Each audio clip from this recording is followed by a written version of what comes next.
இன்றைக்கு நாட்டிலே மதத்தால், இனத்தால், மொழியால் மக்களை பிளவுபடுத்துகின்ற சக்திகள் ஊடுருவி தலை தூக்கி கொண்டிருக்கின்றன. எந்த ஒரு நாடாக இருந்தாலும், எந்த ஒரு அரசாக இருந்தாலும், கடந்த 2-3 நாட்கள் சம்பவங்களில் சற்று தலை கவிழ்ந்திருப்பார்கள், அடிபணிந்திருப்பார்கள். ஆனால் நிமிர்ந்த நடை, நேர்கொண்ட பார்வையோடு, யாருக்கும் அஞ்சாமல், என் இன மக்கள் சகோதரத்துவத்தோடு வாழ்வதற்கு எது வேண்டுமானாலும் பறிகொடுக்க தயார் என்று உறுதியாக நின்று மத நல்லிணக்கத்தை காப்பாற்றிய முதல்வர் நம்முடைய மாண்புமிகு தமிழக முதல்வர் என்றால் அது மிகையாகாது. ஆம், வடபுலத்திலே ராமனை வைத்து லாபம் பார்த்தவர்கள் இங்கே முருகனை கையிலே வைத்து ஆட்டம் போடலாம் என்று நினைக்கின்றார்கள். அது 2021ஆம் ஆண்டு வேலை கையிலே சுமந்து நடந்து பார்த்தார்கள், நடக்கவில்லை. அதன் பிறகு 2024 நாடாளுமன்ற தேர்தலிலும் அதை மீண்டும் அரங்கேற்ற பார்த்தார்கள், முடியவில்லை. ஆனால் தற்பொழுது காவடி என்கிறார்கள், வேல் என்கிறார்கள், அரோகரா என்கிறார்கள்.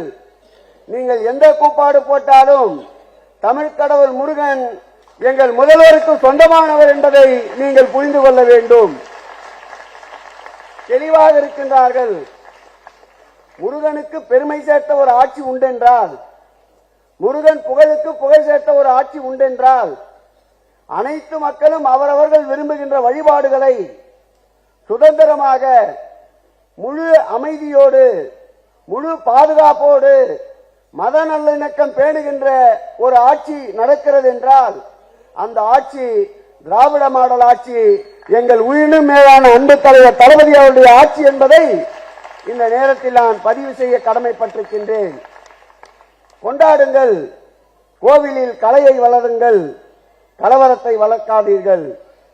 ஆண்டவனிடம் மக்களிடத்தில் ஆன்மீகத்தை வளருங்கள், அபாயத்தை வளர்க்காதீர்கள். நீங்கள் எந்த முனையிலிருந்து எப்படி தாக்குதல் நடத்தினாலும் அந்த தாக்குதலை முறியடித்து மீண்டும் 2026ஆம் ஆண்டு தமிழகத்திலே திராவிட மாடல் ஆட்சி நிறைவேற்றப்படும், அரங்கேற்றப்படும் என்பதை உறுதியோடு இந்த நேரத்தில் தெரிவித்துக் கொள்ள கடமைப்பட்டிருக்கின்றேன்.